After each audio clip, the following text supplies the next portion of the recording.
وما من دابة في الأرض إلا على الله رزقها ويعلم مستقرها ومستودعها كل في كتاب مبين আল্লাহ বলেন পৃথিবীতে এমন কোন প্রাণী নাই যেই প্রাণীর রিজিকের দায়িত্ব আমি আল্লাহ নেই নাই। তার মানে এই জগতে যত প্রাণী আছে, আসমানের উপরে, আসমানের নিচে, জমিনের উপরে, জমিনের নিচে যত প্রাণী আছে, এমনকি নদী নালাই, খাল বিলে, সাগর, উপসাগর, মহাসাগর, সাগরের ভিতরে যত প্রাণী আছে, সমস্ত প্রাণীর রিজিকের দায়িত্ব আমি আল্লাহর কাছে। মানুষকে যেমন আমি খাওয়াই, গরু ছাগলের খাবারের দায়িত্ব আমার কাছে, আমি তাদেরকেও খাওয়াই। অন্য অন্য জীবজন্তুদেরকেও আমি আল্লাহ খাওয়াই। তার মানে এক কথায় রিজিকের মালিক হলেন আল্লাহ। হাদিস থেকে বোঝা যায়, নবীজি বলেন, বিভিন্ন হাদিস থেকে নেওয়া, যারা 4টা কাজ নিয়মিত করবে আল্লাহ রাব্বুল আলামিন তাদের রিজিকের মধ্যে বরকত দিয়ে দিবে। 1 নাম্বারটা বড় কঠিন, কিন্তু যত মুশকিল তত আসান। বলেন, যত মুশকিল তত আসান। 1 নাম্বারটা বড় কঠিন, সেটা আবার কেমনে কঠিন? এটা সকলের পক্ষে করা সম্ভব নাও হতে পারে। কোন সময় কেউ যদি সেটা নাও করতে পারে, যদি বিকল্প কোনো রাস্তা খুঁজে, সেটাও সম্ভব। আল্লাহ রাসূল সাল্লাল্লাহু আলাইহি ওয়াসাল্লামের হাদিস থেকে পরিষ্কার, প্রথম যে আমলটার নাম হলো তাহাজ্জুদ। তাহাজ্জুদের নামাজ যারা নিয়মিত পড়বে, মহান আল্লাহ তাআলা তাদের রিজিকের মধ্যে বরকত দিবেন। রিজিক থাকলেই শুধু হয় না, বরকত লাগে কি লাগে না? তাহাজ্জুদের নামাজ প্রত্যেকটা মুসলমানের তামান্না, আরজু, আকাঙ্ক্ষা থাকে তাহাজ্জুদ পড়ার, কিন্তু সবাই তাহাজ্জুদ পড়তে পারে না, ঠিক না বেঠিক? যদি কেউ নাও পড়তে পারে কোনো কারণে, তার জন্য সহজ একটা ব্যবস্থা আছে। সেই যদি ওই ব্যবস্থাটা আমলে নেয়, সেও তাহাজ্জুদের সওয়াব কামাই করতে পারবে। আল্লাহ বলেন, ওয়া মিনাল লাইলি ফাতাহাজ্জাদ বিহি নাফিলাতাল লাক ওয়া মিনাল লাইলি ফাতাহাজ্জাদ বিহি নাফিলাতাল লাক আসা আন ইয়াবআসাকা রাব্বুক আসা আন ইয়াবআসাকা রাব্বুকা মাকামান মাহমুদা। আল্লাহ বলেন, নবী, রাতের কিছু অংশে তুমি তাহাজ্জুদ পড়ো। তাহাজ্জুদের মাধ্যমে সম্মান অর্জন করা যায়, তাহাজ্জুদের মাধ্যমে সম্মানে বরকত হয়, তাহাজ্জুদের মাধ্যমে রিজিকেও বরকত হয়। কিন্তু আমার চাচা বলবে, বাবারে, রাত 12টা 1টা বাজে ঘুমাইয়া তাহাজ্জুদে ওঠার নিয়ত করছিলাম, কিন্তু পারলাম না। আল্লাহ রাসূল বলেন, তোমার যদি ইচ্ছা থাকে, তারপরে যদি উঠতে না পারো, তারপরে যদি তুমি উঠতে না পারো, তোমার তাহাজ্জুদ কামাই করার ব্যবস্থাও আছে। সুবহানাল্লাহ বলেন। ফজরের নামাজের পরেও তুমি তাহাজ্জুদ কামাই করতে পারবা, সকাল 9টা বাজেও তুমি তাহাজ্জুদ কামাই করতে পারবা, যোহরের পরে তাহাজ্জুদ কামাই করতে পারবা, আসরের পরেও তুমি তাহাজ্জুদ কামাই করতে পারবা, মাগরিবের পরে তাহাজ্জুদ কামাই করতে পারবা, এশার নামাজের পরেও তাহাজ্জুদ কামাই করতে পারবা। সম্ভব কি সম্ভব না? কেমনে সম্ভব? একটু তেলাওয়াত করে শুনেন। আবার প্রশ্ন করি, চাচা, কয় কাম করলে রিজিকে বরকত হয়? 4টা।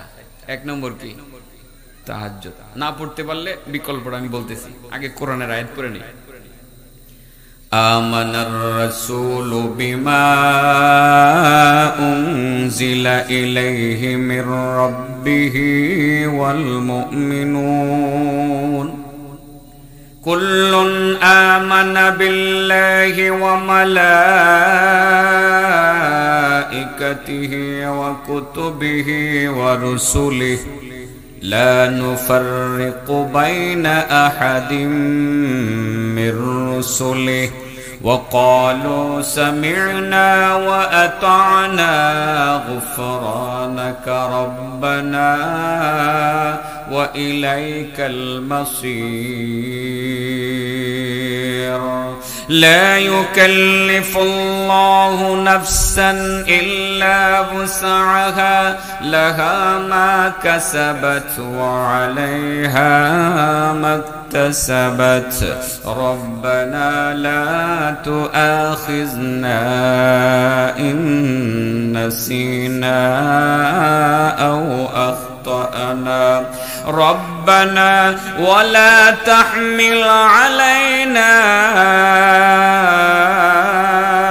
إصرا كما حملته على الذين من قبلنا ربنا ولا تحملنا ما لا طاقة لنا به واعف عنا واغفر لنا وارحمنا أنت مولانا فانصرنا على القوم الكافرين এই দুইটা আয়াত হলো সূরা বাকারার শেষ দুইটা আয়াত। কোরআনের যে একটা সূরা আছে শুরুতে সূরাতুল বাকারা, সূরাতুল বাকারার শেষ দুইটা আয়াত আমি তিলাওয়াত করলাম। আল্লাহ নবী রাহমাতুল লিল আলামিন বলেন, আমার যে সমস্ত উম্মতরা তাহাজ্জুদ পড়তে চাবে কিন্তু কোনো কারণে পড়তে পারবে না, ঘুমায় গেল উঠতে পারে নাই, আমার শেষ উম্মতেরা যদি সকাল ফজরের নামাজ আদায় করার পরেও যদি এই সূরা বাকারার শেষ দুইটা আয়াত তেলাওয়াত করে, সে পুরাপুরি তাহাজ্জুদের নেকি কামাই করতে পারবে। এই দুইটা আয়াত একবার তেলাওয়াত করলে তাহাজ্জুদের নেকি পাওয়া যায়, দুইবার তাহাজ্জুদ পড়লে দুই তাহাজ্জুদের নেকি পাওয়া যায়, দুইবার আয়াতগুলো পড়লে দুই তাহাজ্জুদের নেকি পাওয়া যায়, তিনবার পড়লে তিন তাহাজ্জুদের নেকি পাওয়া যায়। যত পড়বেন তত তাহাজ্জুদের নেকি আপনি কামাই করতে পারবেন। তাহাজ্জুদ পড়ার ইচ্ছা ছিল, পড়তে পারেন নাই বাবা, ফজরের নামাজের পরে মনটা বড় খারাপ, চিন্তা করলেন আমার তো ইচ্ছা ছিল আমি তাহাজ্জুদ পড়ব, ইচ্ছা থাকা সত্ত্বেও আমি পড়তে পারলাম না, জাগতে পারলাম না। সঙ্গে সঙ্গে বাবা আপনি শুরু করে দিলেন সূরা বাকারার শেষ দুইটা আয়াতের তিলাওয়াত। যেই মাত্র তিলাওয়াত শেষ হলো, সঙ্গে সঙ্গে আপনার আমলনামায় তাহাজ্জুদের নেকিটা জমা হয়ে গেল। দুইটা আয়াত বলবেন যে হুজুর শিখমু কিভাবে? দুই আয়াত তো অনেক বড়, শিখা দরকার আছে না? ইমাম সাহেবের কাছে শিখবেন, তা না হয় যে বোয়ালিয়া মাদ্রাসার উস্তাদদের কাছ থেকে শিখবেন, তা না হয় পরিচিত একজন লোক আছে তার কাছ থেকে শিখবেন, তা না হয় নিজের ছেলেটা মাদ্রাসায় পড়ে তার কাছ থেকে শিখবেন, তা না হয় ছেলের ঘরের নাতি মেয়ের ঘরের নাতি মাদ্রাসায় লেখাপড়া করে তার কাছ থেকে শিখবেন।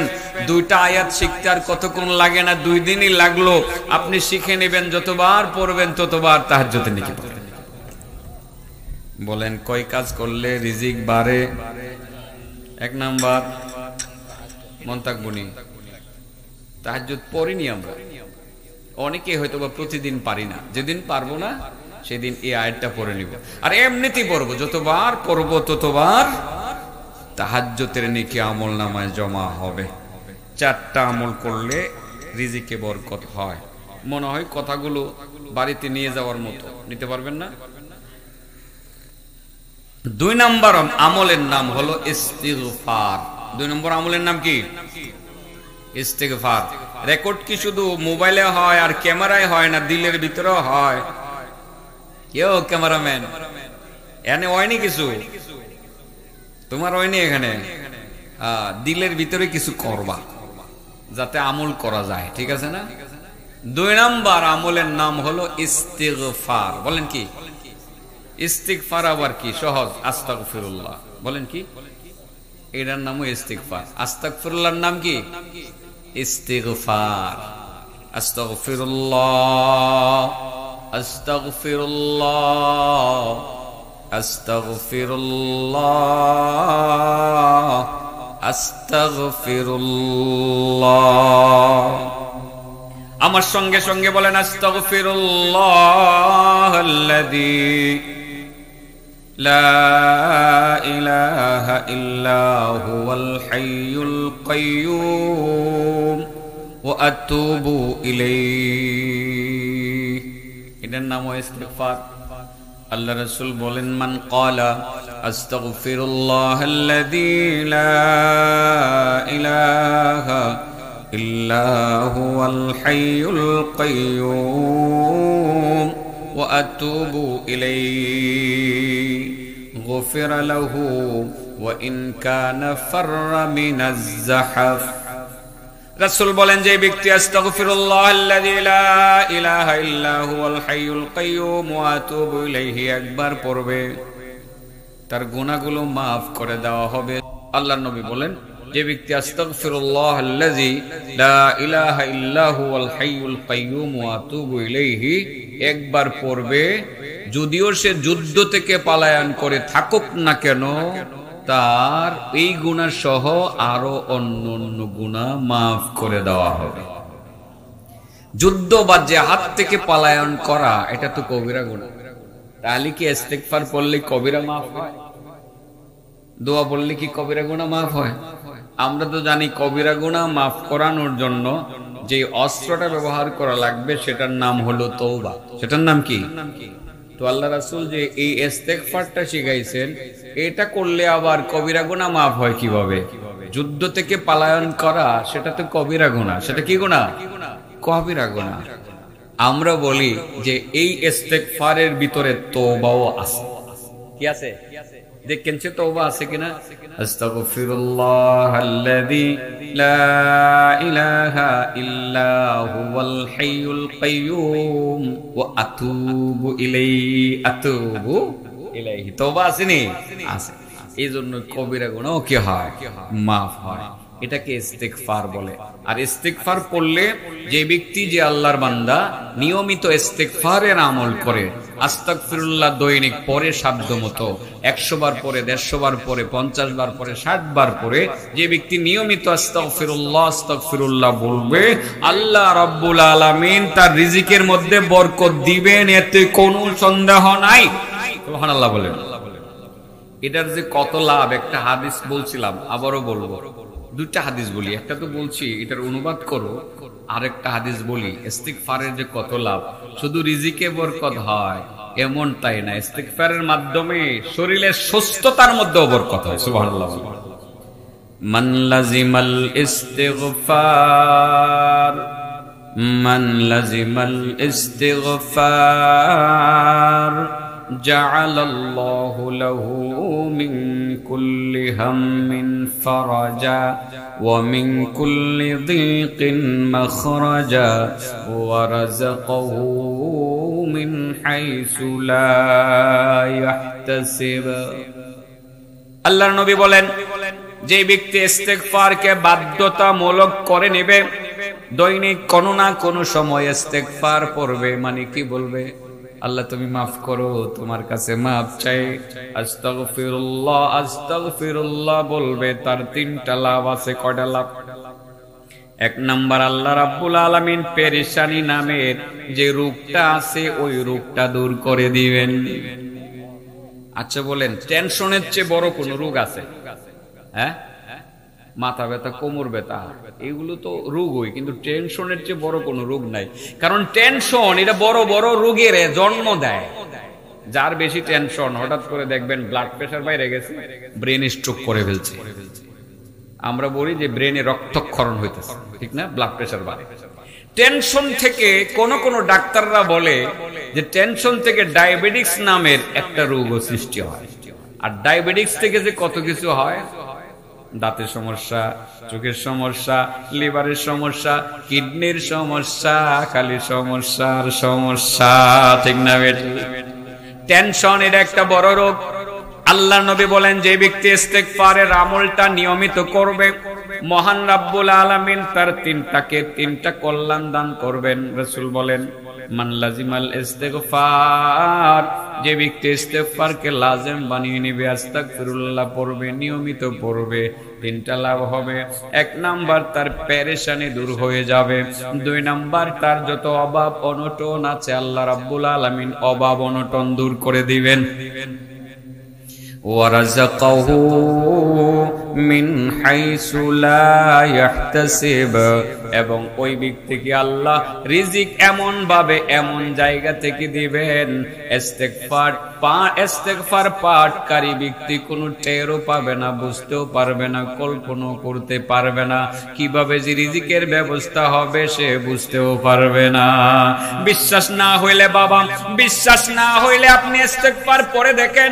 ইস্তেগফার দ্বারা মনের আশা পূরণ হয়, ইস্তেগফার দ্বারা অভাব অনটন দূর হয়, ইস্তেগফার দ্বারা রিজিকে বরকত হয়, ইস্তেগফার দ্বারা গুনাহ মাফ হয়, ইস্তেগফার দ্বারা মনের শান্তি আসে। এজন্য আল্লাহ কোরআনে বলেন فَقُلْتُ اسْتَغْفِرُوا رَبَّكُمْ إِنَّهُ كَانَ غَفَّارًا يُرْسِلِ السَّمَاءَ عَلَيْكُمْ مِدْرَارًا وَيُمْدِدْكُمْ بِأَمْوَالٍ وَبَنِينَ وَيَجْعَلْ لَكُمْ جَنَّاتٍ وَيَجْعَلْ لَكُمْ أَنْهَارًا।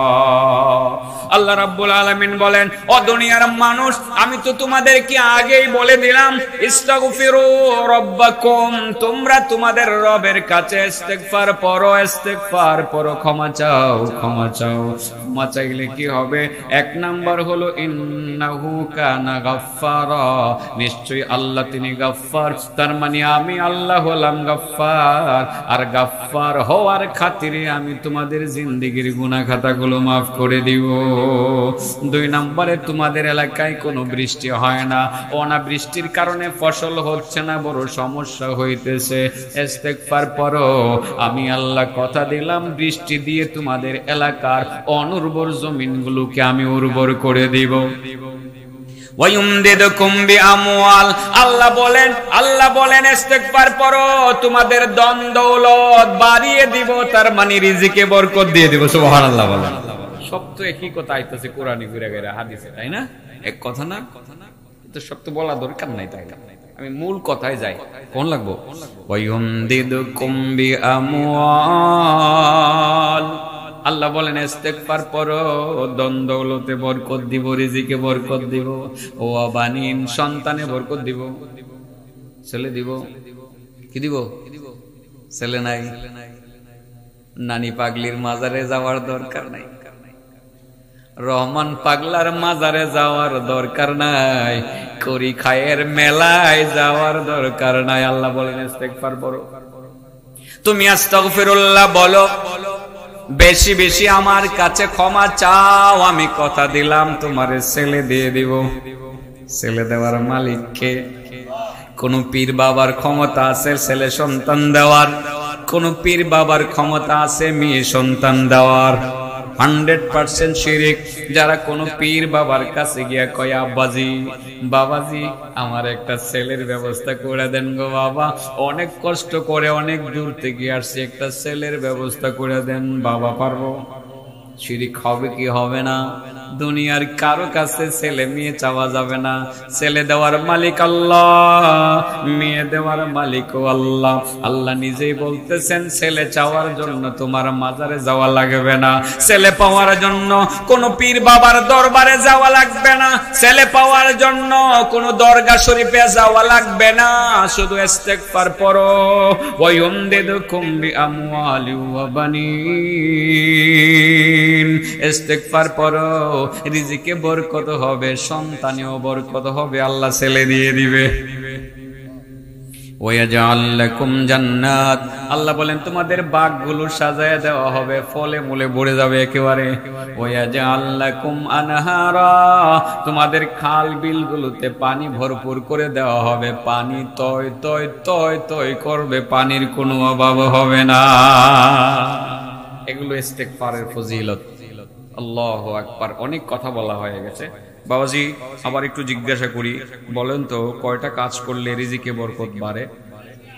1 নাম্বার তাহাজ্জুদ। পড়তে পারলেন না, নিয়ত ছিল।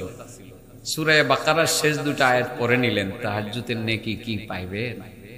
হ্যাঁ, এই যে সাহস নাই, এতক্ষণ তো এটাই বলছি, পাইবেন। সূরা বাকারার শেষ 2টা আয়াত আমি তিলাওয়াত করে শোনাইছি না? শিখবেন তো সবাই? সবাই শিখবেন ইনশাআল্লাহ, শিখে নেবেন। তাহলে 3টা 4টা আমল করলে রিজিকে বরকত হয়। 1 নম্বর তাহাজ্জুদ, 2 নম্বর হলো ইস্তেগফার। 2 নম্বর কি? এবার ইস্তেগফারে আপনার আরো কি কি লাভ আছে, এই লাভগুলো শুনলে অবশ্যই ইস্তেগফার আর ছাড়তে মনে চাবে না। আপনিও পড়বেন, আপনার স্ত্রীও পড়বে, আপনার ছেলেও পড়বে, আপনার মেয়েও পড়বে। এত দামি একটা আমল এটা। আমি হাদিসটা শুরুতেই বলছিলাম, আমরা বলেন তো দেখি মাহফিলে কেন আসছি? টাকা কামাই করার জন্য? কি নেকি কামাই করার জন্য? কি বলেন? নেকি কামাই করার জন্য। টাকা কামাই করার জন্য তো বাজার আছে, আছে না? দোকানদারি করা, কৃষি করা, ইত্যাদি ইত্যাদি, অনেক চাকরি বাকরি করা, এগুলো সব টাকার জন্য আমরা করি। টাকার চাহিদা কি আমাদের আছে না? টাকা ছাড়া তো আমরা চলি না, এটাও একটা রিজিক। কিন্তু মাহফিলে কেন আসছি? টাকার বান্ডিল নিয়ে যাওয়ার জন্য নাকি নেকি? নেকি। নেকিটা দেখেন কেমনে আসে? ইস্তেগফারের মাধ্যমে। আল্লাহ রাসূল বলেন, মানিস্তাগফারা লিল মুমিনিনা ওয়াল মুমিনাত ফাকানাত বিকুল্লি মুমিনিন ওয়া মুমিনাতিন হাসানাহ। সুবহানাল্লাহ। যে ব্যক্তি মুমিন মুমিনাতের জন্য ইস্তেগফার করে, এটা কেমনে? এখানে কবরস্থান আছে না? আমি জানি তো যে কবরস্থান এটা, ঠিক আছে না? এখানে মুমিন মুমিনাত শুয়ে আছে, কোনো হিন্দু লোক তো শোয়া নেই, সব মুসলমান, ঠিক আছে না? আল্লাহ রাসূল বলেন, মানিস্তাগফারা লিল মুমিনিনা ওয়াল মুমিনাত, যে ব্যক্তি ইস্তেগফার করে মানে ক্ষমা চাই, নিজের জন্য চাই, মুমিন মুমিনাতের জন্য চাই। আল্লাহ আমাকে মাফ করে দাও, আমার আব্বা আম্মাকে মাফ করে দাও, আমার গ্রামবাসী যারা কবরে আছেন তাদেরকে মাফ করে দাও। এটা বলার পরে বলে আল্লাহ, আদম থেকে আজ পর্যন্ত বাবা আদম থেকে আজ পর্যন্ত যত মুসলমান নরনারী ছিল, এখন যারা আছে, কিয়ামত পর্যন্ত যত মুসলমান নরনারী আসবে, আল্লাহ তুমি সবাইকে মাফ করে দাও। এতটুকু যারা ইস্তেগফার করবে, এতটুকু বলবে, বলার সঙ্গে সঙ্গে আদম থেকে এই পর্যন্ত যত মুসলমান ছিল, সংখ্যা যদি হাজার হাজার কোটি হয়, আজ পৃথিবীতে আছে 200 কোটি মুসলমান, কিয়ামত পর্যন্ত আসবে আরো হাজার হাজার কোটি মুসলমান। এই পৃথিবীতে যত মুসলমান ছিল, আজ যারা আছে, কিয়ামত পর্যন্ত যারা আসবে, তাদের সংখ্যা যত হবে, ততগুলো সংখ্যা অনুপাতে নেকি আপনার আমলনামায় জমা হয়ে যাবে। যদি সংখ্যা 5000 কোটি হয়, আপনার আমলনামায় 5000 কোটি নেকি জমা হয়ে যাবে।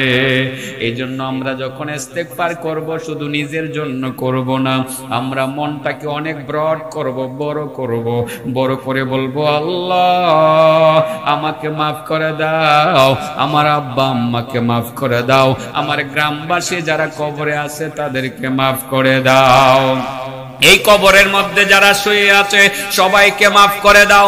বাবা আদম আলাইহিস সালাম থেকে অদ্যাবধি পর্যন্ত যত মুসলমান ছিল চলে গেছে, এখন বিশ্বে যত মুসলমান আছে, আগামী দিনে কিয়ামত পর্যন্ত যত মুসলমানের আগমন ঘটবে, আল্লাহ তুমি তাদের সবাইকে মাফ করে দাও। এটা বলার লগে লগে 5000 কোটি নেকি আপনার আমলনামায় জমা হয়ে যাবে। ইস্তেগফার কি শুধুমাত্র নিজের জন্য করব না, সকলের জন্য করব। যেহেতু কবরটা এখানে আছে, আপনাদেরকে আর একটা জিনিস শিখাইয়ে দেই বাবা। কবরটা যেহেতু এখানে আছে, আমার নজরে পড়ে, আমি তো আসি ঠিকই, আগে কোনো এক সময় মনে হয় যে কবর কমিটির উদ্যোগে মনে হয় তাদের মাগফিরাত কামনায় মানে মাহফিল কোনো এক সময় করছি, এখানে খুব সম্ভব করছি না, করছি। তো আজকেও তো বিষয়টা এরকমই, কবরবাসীদের মাগফিরাত কামনায় তো আজকের এই আয়োজনটা। তাদের জন্য দারুণ একটা গিফটের ব্যবস্থা আছে। আপনি যদি ইচ্ছা করেন যে আপনার বাবাকে একটা গিফট পৌঁছাবেন, আপনার বাবা এই কবরে আছে, দাদা আছে, একটা গিফট পৌঁছাবেন, একটা গিফট তাদের হাতে দিবেন, আজকে নগদে পৌঁছায় দিবেন, আপনি একটা আমল করতে পারেন। সুবহানাল্লাহ বলেন। এটা কি আবার? বাবা মাকে কে গিফট দিতে চায় না? সন্তান যদি কামাই যোগ্য হয় প্রথমেই বাবার জন্য একটা গিফট কিনে, খুব বেশি না কিনলেও বাবার পছন্দের লাঠিটা কিনে যায়। বাবা বুড়ো মানুষ, ঢাকা থেকে একটা লাঠি নিয়ে যায় বাবার জন্য। বাবা এই লাঠিটা ভর করে মসজিদে যাবে, আসবে, এক জোড়া জুতা, একটা টুপি, একটা মেসোয়াক, একটা রুমাল বাবার জন্য সন্তানেরা কিনে। জানি না আপনারা কতটা, আমার বন্ধুরা কতটা বাবার জন্য গিফট কিনতে আগ্রহী, কিন্তু আমার জীবনে এটা ছিল আমার গুরুত্বপূর্ণ একটা আমল। আমার বাবা বেঁচে থাকতে আমার বাবার জন্য গিফট কিনা ছিল আমার আনন্দের কাজ। ঢাকা থেকে আসার পথে বাবার জন্য কি কিনবো, বাবার কোনটা পছন্দ, এটা আগে কিনতাম, সারপ্রাইজ দিতাম আমার বাবাকে, অনেক ভালো লাগতো। কিন্তু বাবা প্রথমেই নারাজ হতেন, কি দরকার ছিল মিয়া, কি দরকার ছিল মিয়া মিয়া বলতেন। কিন্তু এটার মধ্যে একটা মজা পাইতাম। আবার পরক্ষণেই দেখতাম জামাটা গায়ে দিয়ে মসজিদে গেলে মানুষকে বলতেন যে আমার ছেলে নিয়ে আসছে আজকে, কত খুশি। ঠিক আছে না? প্রত্যেকটা বাবা সন্তানের দেয়া গিফট বা উপহার যদি কম দামিও হয়, বাবার কাছে এটার মূল্য অনেক বেশি। ঠিক না বেটি? তো আজ আমাদের বাবা নাই, 200, 500, 1000, 2000 টাকার গিফট আমরা কিভাবে পৌঁছাবো? আল্লাহ রাসূল বলেন, এখন যেহেতু বেঁচে নাই, এখন আর 1, 2, 3 হাজার, 5000, 10,000 টাকার গিফট পৌঁছানোর দরকার নেই। এখন গিফট পৌঁছাইলে এমন গিফট পৌঁছাইবা যেটার মূল্য হবে সারা দুনিয়ার সবকিছু থেকে বেশি। কারণ পরকালের এই গিফটের তুলনায় দুনিয়ার গিফটের কোনো মূল্য আছে? হ্যাঁ, তো অনেকেরই তো বাবা এই কবরে শুয়ে আছে, অনেকের দাদা এই কবরে শুয়ে আছে, অনেকের আত্মীয় স্বজন, পাড়া প্রতিবেশী, বন্ধু বান্ধব শুয়ে আছেন। তাদের জন্য যদি আজকে একটা গিফট পাঠানো যায়, আমরা কি পাঠাইতে পারি না? মায়ের জন্য একটা গিফট আমরা পাঠিয়ে দিব। আল্লাহ রাসূল বলেন, ইন্না খায়রা হাদিয়াতাল আহইয়াই ইলাল আমওয়াত আল ইস্তিগফারু লাহুম। সুবহানাল্লাহ বলেন। আল্লাহ রাসূল বলেন, জীবিত ব্যক্তিদের পক্ষ থেকে মৃত ব্যক্তিদের জন্য সবচেয়ে দামি হাদিয়া হলো, সারা পৃথিবীর চেয়ে বেশি মূল্যবান হাদিয়াটা হলো আল ইস্তিগফারু লাহুম, তাদের জন্য ইস্তিগফার করা মানে ক্ষমা চাওয়া। আল্লাহ আমার বাবাকে মাফ করে দাও, আল্লাহ আমার মাকে মাফ করে দাও, আল্লাহ আমার দাদাকে মাফ করে দাও, আল্লাহ আমার দাদিকে মাফ করে দাও, আল্লাহ এই কবরবাসী সবাইকে তুমি মাফ করে দাও।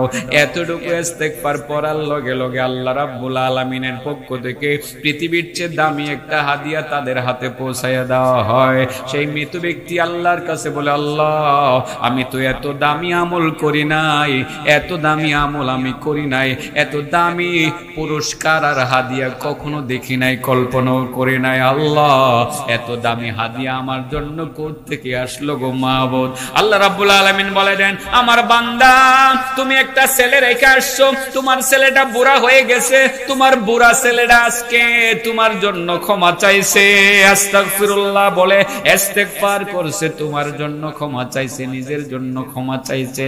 এই ক্ষমা চাওয়ার কারণে তোমার ছেলের পক্ষ থেকে আমি আল্লাহ হাদিয়াটুকু তোমার কাছে পৌঁছে দিলাম। তোমার এই হাদিয়ার মূল্য হবে দুনিয়ার সব কিছু থেকে বেশি। তাহলে আজকে যদি আপনি আপনার কিনা বলে তেলি সারার সমস্ত মুর্দেগানের কাছে একটা করে হাদিয়া পৃথিবীর চেয়ে বেশি মূল্যবান পৌঁছায় দিতে চান, তাহলে কি জানি করা লাগবে? ক্ষমা চাইতে হবে, তাদের পক্ষ থেকে ক্ষমা চাওয়া লাগবে। এটাই তো ইস্তেগফার। আল্লাহ এই গ্রামের যত কবরবাসী কবরে শুয়ে আছে, আমার মা বাবা সহ সবাইকে মাফ করে দাও, এটা বলার সঙ্গে সঙ্গে তারা হাদিয়াটা পাওয়া যাবে। সুবহানাল্লাহ বলেন। তো মা বাবা আজকে বুঝতে পারবে ছেলে পাঠাইছে, কত খুশি হবে। জীবনে মা বাবা কত কিছু করছে আমাদের জন্য, তার রেখে যাওয়া বাড়িতে আমরা ঘুমাই, রেখে যাওয়া সম্পদ বুক করি, তার রেখে যাওয়া খাটে ঘুমাই, তার রেখে যাওয়া ব্যাংক ব্যালেন্স ব্যবহার করি, কত কিছু যে করতেছি। বাবা এত কিছু করে গেলেন, মা এত কিছু করে গেলেন, তার জন্য কি এতটুকু বলতে পারবো না আল্লাহ আমার মাকে মাফ করে দাও, আল্লাহ আমার বাবাকে মাফ করে দাও? এতটুকু বলতে পারবো না? রব্বিরহামহুমা বলেন, রব্বিরহামহুমা কামা রব্বায়ানি সগীরা, রব্বিরহামহুমা কামা রব্বায়ানি সগীরা, রব্বিরহামহুমা কামা রব্বায়ানি সগীরা। এটাকে দোয়া বলা হয়। আর ইস্তেগফার হলো ক্ষমা চাওয়া, এটা হলো দোয়া। ওগো আল্লাহ, আমার মা বাবার প্রতি তুমি দয়া করো, তারা যেমন ছোটবেলা আমার প্রতি দয়া করেছিলেন, এটার নাম হলো দোয়া। যখন কোন আল্লাহর বান্দা মা বাবার জন্য দোয়া করে, মৃত ব্যক্তিদের জন্য দোয়া করে, দোয়া করার লগে লগে সারা দুনিয়াতে যতগুলো পাহাড় আছে, সারা দুনিয়াতে যতগুলো পাহাড় আছে, সমস্ত পাহাড় পরিমাণ নেকি তাদের আমল নামায় নগদে জমা হয়ে যায়। ও বাবা, কত সহজ! নিজের বাবার অ্যাকাউন্টে পাহাড় পরিমাণ নেকি পৌঁছানো কত সহজ, নিজের মায়ের অ্যাকাউন্টে সারা দুনিয়ার পাহাড় পরিমাণ নেকি পৌঁছানো কত সহজ। যেই বাবার যেই মায়ের আদর স্নেহে বড় হয়েছে, তাদের সম্পদ ভোগ করেছে, কত কষ্ট করে মা বাবা খাওয়াইছে পালছে, সেই মা আজকে নাই, বাবা আজকে নাই। আমরা কি একবারও বলতে পারবো না রব্বিরহামহুমা কামা রব্বায়ানি সগীরা? ওগো আল্লাহ, আমার মা বাবার প্রতি তুমি দয়া করো, তারা যেমন ছোটবেলা আমার প্রতি দয়া করেছিলে। বাবাজি, দোয়াটা করব। দোয়া করলে কি পরিমাণ নেকি জমা হবে? পাহাড়, কটা পাহাড়? সারা দুনিয়ার সমস্ত পাহাড় পরিমাণ। আর তাদের জন্য ক্ষমা চাইলে কি হাদিয়া পাবে? সারা দুনিয়ার চেয়ে বেশি মূল্যবান হাদিয়া তারা পেয়ে যাবে। সুবহানাল্লাহ বলবেন না? কয়টা হইছে? কয়টা ভুলে গেছেন গা? কয়টা আমল করলে আল্লাহ রিজিকে বরকত দিবে? তুমি তো পরে আইছো, এই জন্যই আবার রিপিট করতেছি। কয়টা আমল করলে আল্লাহ রিজিকে বরকত দিবে? 4টা। 1 নম্বর তাহাজ্জুদ, বলো 1 নম্বর। 2 নম্বর ইস্তেগফার। মনে থাকবে তো? আমল করার নিয়তে শুনতেছেন তো? আমল করুন যাইবো তো নাকি আজকে? আমি তো বলছি যে সারাসারি নাই, আমি কিন্তু জবাব নিয়ে ছাড়মু, আপনারা বলবেন এরপরে ছাড়মু, এর আগে সারাসারি নাই। 2টা হয়ে গেছে, আর 2টা রয়েছে, বলে ফেলবো। 3 নম্বর, প্রতিদিন কম বেশ সাদাকা করা। প্রতিদিন কম বেশ সাদাকা করা, কম বেশ 1 টাকা হোক, 2 টাকা হোক, 3 টাকা হোক, 10 টাকা হোক, সাধ্য মতে সাদাকা করবেন। 5 টাকাই দেন না, আজকে আল্লাহ রাস্তায় দিয়ে দেন, একটা গরিবকে দিয়ে দেন, একটা এতিমকে দিয়ে দেন, রাস্তার একজন ভিক্ষুকের হাতে 5টি টাকা উঠিয়ে দেন। কম বেশ টাকা হোক, খাবার হোক, একটু সাদাকা করবেন। যারা নিয়মিত সাদকা করে, কম হোক বেশি হোক, আল্লাহ রাব্বুল আলামিন তাদের রিজিকের মধ্যে বরকত দিয়ে দেন। এটা কি ইদানিংই করবেন না মরার পরে ছেলেদেরকে বলে দেবে করার জন্য? হ্যাঁ, ইদানিং মরার পরে ছেলে করবে কি করবে না গ্যারান্টি আছে? কত ছেলে করে, কত ছেলে আবার বাপ মায়ের জন্য সাদাকা করে না। আল্লাহর নির্দেশটাও এরকম। আল্লাহ বলছেন, ওয়া আনফিকু মিম্মা রাযাকনাকুম মিন ক্বাবলি আন ইয়াতিয়া আহাদাকুমুল মাউত فيقول رب لولا أخرتني إلى أجل قريب فأصدق وأكن من الصالحين ولن يؤخر الله نفسا إذا جاء أجلها والله خبير بما تعملون। আল্লাহ বলেন, দান করো মিন ক্বাবলি আইয়াতিয়া আহাদাকুমুল মাউত, মউত আসার আগে করো। এটাই কাজে লাগে। কি আসার আগে করো? মত আসার আগে করো। মত এসে গেলে পরে অনেকে আল্লাহর কাছে তোমরা বলবে লাউলা খারতানি ইলা আজালিন করিব, আল্লাহ যদি একটা সময় দিতা, আর একটু সময় বাড়ায় দিতা, হ্যাঁ তোমার উপরে বেশি বেশি ঈমান আনতাম, বিশ্বাস করতাম, বেশি বেশি দান খয়রাত করতাম, নেক কর্মশীলদের অন্তর্ভুক্ত হইতাম। সুযোগ দিবে? সুযোগ দিবে না। অতএব সাদাকা করব আমরা এখনোই নাকি মরণের পরে? হ্যাঁ এখন আযান হইতেছে। আচ্ছা শেষ করি। বলেন কয় কাজ করলে রিজিকে বরকত হয়? হ্যাঁ, 1 নম্বর কোন চার দিমু? 1 নম্বর তাহাজ্জুদ, 2 নম্বর ইস্তেগফার, 3 নম্বর প্রতিদিন কম বেশ সাদাকা। প্রতিদিন কম বেশ সাদাকা, একটু দান খায়রাত যতটুকু পারেন একটু আপনি চালু রাখবেন আর কি, এটা চালু রাখবেন। আপনি কৃপণদের অন্তর্ভুক্ত হবেন না, এটা চালু না রাখলে আপনি কৃপণদের অন্তর্ভুক্ত হয়ে যাবেন। কোন কারণে যদি কৃপণদের তালিকায় আপনার নামটা চলে আসে, আল্লাহ রাসূল বলেন কৃপণ তো জান্নাতে যাবে না। কৃপণ জান্নাতে যাবে না। কৃপণ নামাজ পড়ে, রোজা রাখে, হজ করে, যাকাত দেয়, কিন্তু কিপটামি করে। আল্লাহ রাসূল কয় এর নামাজ, রোজা, হজ, যাকাত তো কৃপণে দেয় না, কৃপণে দেয় না, অন্য অন্য ইবাদত করে, তার ইবাদত তাকে জান্নাতে নিতে পারবে না। সোজা কথা, বখিল যারা তারা জান্নাতের ধারে কাছেও বিরতে পারবে না। এই জন্য বখিলদের তালিকায় নাম লিখাবো না। আজ থেকে যথাসাধ্য কম হলেও আল্লাহর রাহে সাদাকা করবো। তো এটা করলে কিসে বরকত হবে বলেন? দিবেন 1 টাকা, পাইবেন 10 টাকা। সুবহানাল্লাহ বলবেন না? গেল তো 3টা।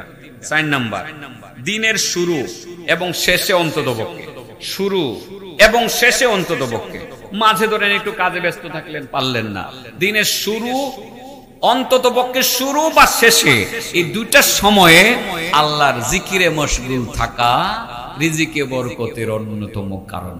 সকালবেলা অন্ততপক্ষে ফজরের নামাজের পর আল্লাহর জিকির করবেন, 7 বার পড়বেন আল্লাহুম্মা জিরনি মিনান নার, আল্লাহুম্মা জিরনি মিনান নার। মাগরিবের পরে 7 বার পড়বেন আল্লাহুম্মা জিরনি মিনান নার। ফজরের পরে কতক্ষণ বসবেন? ফজরের নামাজ আদায় করার পর সূর্য ডোবার আগ পর্যন্ত বসে বসে কতক্ষণ জিকির করবেন লা ইলাহা ইল্লাল্লাহ, লা ইলাহা ইল্লাল্লাহ, লা ইলাহা ইল্লাল্লাহ, লা ইলাহা ইল্লাল্লাহ।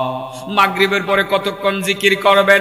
এই জিকিরের আমলটা যদি সকাল সন্ধ্যায় চলে, আল্লাহর রাসূলের হাদিস থেকে বোঝা যায় আল্লাহ তার রিজিকে বরকত দিবেন। সুবহানাল্লাহ বলেন।